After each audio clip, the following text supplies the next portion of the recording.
mas eu não podia terminar o dia sem compartilhar com vocês uma revelação da parte de Deus que eu considero muito importante, porque ela não é só para a minha vida, eu não posso guardar isso apenas para mim.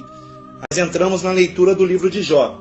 E ao entrar nessa leitura, eu fiz uma pesquisa a respeito de Jó na Bíblia, querendo encontrar outros versículos bíblicos que falassem a respeito deste servo de Deus. E encontrei em Tiago e encontrei também no livro de Ezequiel, capítulo 14, versículo 14. E eu me deparei com um texto que eu confesso para os irmãos que eu não me lembrava mais. O versículo 14, ele está dentro de um contexto que começa no versículo 12. Eu gostaria de ler para vocês. Escutem com atenção o que diz esse texto. Veio ainda a mim a palavra do Senhor dizendo: Filho do homem, quando uma terra pecar contra mim, cometendo graves transgressões, estenderei a mão contra ela, e tornarei instável o sustento do pão, e enviarei contra ela fome, e eliminarei dela homens e animais. Ainda que estivessem no meio dela estes 3 homens, Noé, Daniel e Jó, eles, pela sua justiça, salvariam apenas a sua própria vida, diz o Senhor Deus.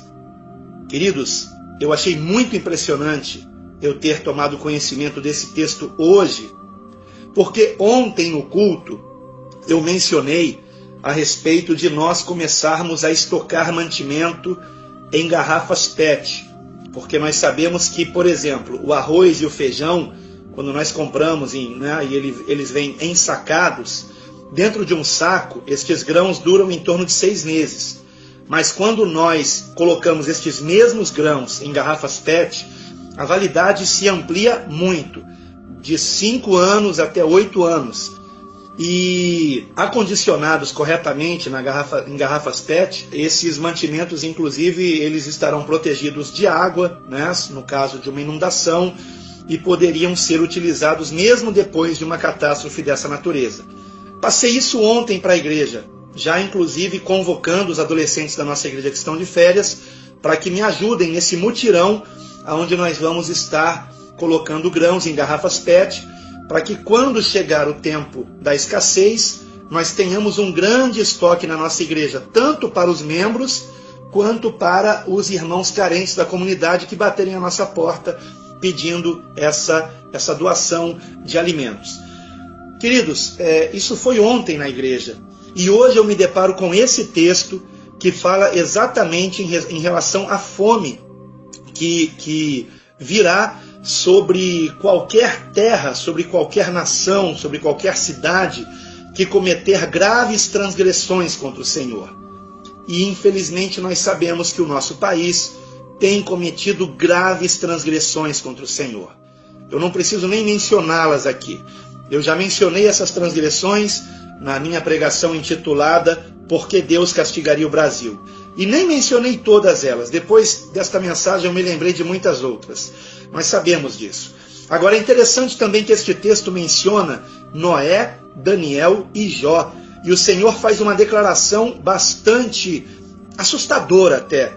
O Senhor declara que ainda que estes 3 justos, Noé, Daniel e Jó, estivessem numa terra que houvesse transgredido gravemente contra o Senhor, ainda assim o Senhor não pouparia a terra, pouparia apenas estes justos. Para mim, eu vejo isso aqui como uma resposta de Deus, que na verdade eu já tinha recebido, de que o Senhor não vai poupar a nossa nação daquilo que está para vir. Nós sabemos que haverá um terremoto, que haverá um tsunami, provavelmente provocado pela queda de um asteroide no Oceano Atlântico, ou ainda que esse asteroide seja um segundo tsunami ainda mais terrível, pode ser que haja um primeiro tsunami ocasionado apenas pelo terremoto no mar, o maremoto, mas de uma forma ou de outra, sabemos que nós teremos catástrofes nesse sentido. E o Senhor está nos alertando, queridos, que nós temos que estocar mantimentos. Em nome de Jesus, comece a fazer isso. Comece a estocar mantimentos, por favor. Faça isso.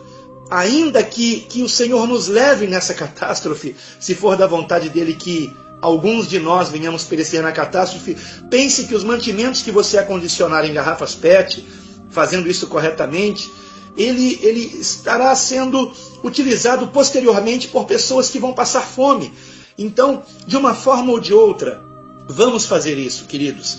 Eu peço apenas que você não entre em contenda com a sua família, né? com o seu esposo, com a sua esposa. Eu sei que alguns que ouvem esta palavra são casados com pessoas que não estão dando crédito a isso. Então, por favor, não entre em contenda por causa desta mensagem. Mas esteja então pelo menos orando bastante. Porque o Senhor pode revelar também para o seu cônjuge aquilo que está por vir. Agora, uma coisa eu tenho que dizer para vocês. Esses 3 nomes que esse texto nos mostra, Noé, Daniel e Jó, eram homens íntegros que se desviavam do mal, que andavam retamente em temor a Deus. E Daniel, especificamente, ele orava ao Senhor pelo menos 3 vezes ao dia. Como é que está a sua vida de oração? Vamos orar mais. Vamos buscar mais a Deus. E no caso de Jó, ao contrário de Noé, Jó não foi alertado da catástrofe que estava por vir. E nós vemos que Jó perdeu seus filhos, perdeu seus bens, mas não perdeu o seu temor a Deus. Então, amados, eu vejo que não é por acaso que nós temos a figura desses 3 homens aqui.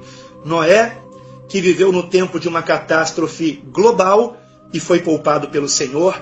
Daniel, que não se contaminou no meio de uma geração pecaminosa, mas que orava a Deus, inclusive 3 vezes ao dia.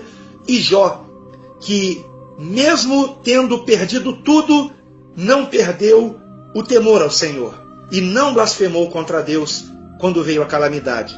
Queridos, pode ser que nós tenhamos que passar por situações semelhantes à de Jó, que venhamos aprender com o exemplo que ele nos deixou, a não blasfemarmos contra Deus em momento algum. Agora, para que nós nos mantenhamos fiéis ao Senhor quando vier a calamidade, precisamos ter uma vida consagrada a Ele desde agora, desde já. Orar mais, buscar mais a Deus, meditar mais na sua palavra, porque quando meditamos na sua palavra, nos fortalecemos no Senhor. E quando oramos, nos fortalecemos na força do seu poder, buscando o Espírito Santo de Deus, para que nós possamos nos manter de pé quando chegar o dia mau. E eu espero que todos nós nos mantenhamos de pé quando chegar esse dia, para a honra e glória do Senhor Jesus. Que Deus te abençoe grandemente e faça de você cada dia mais uma bênção em suas mãos.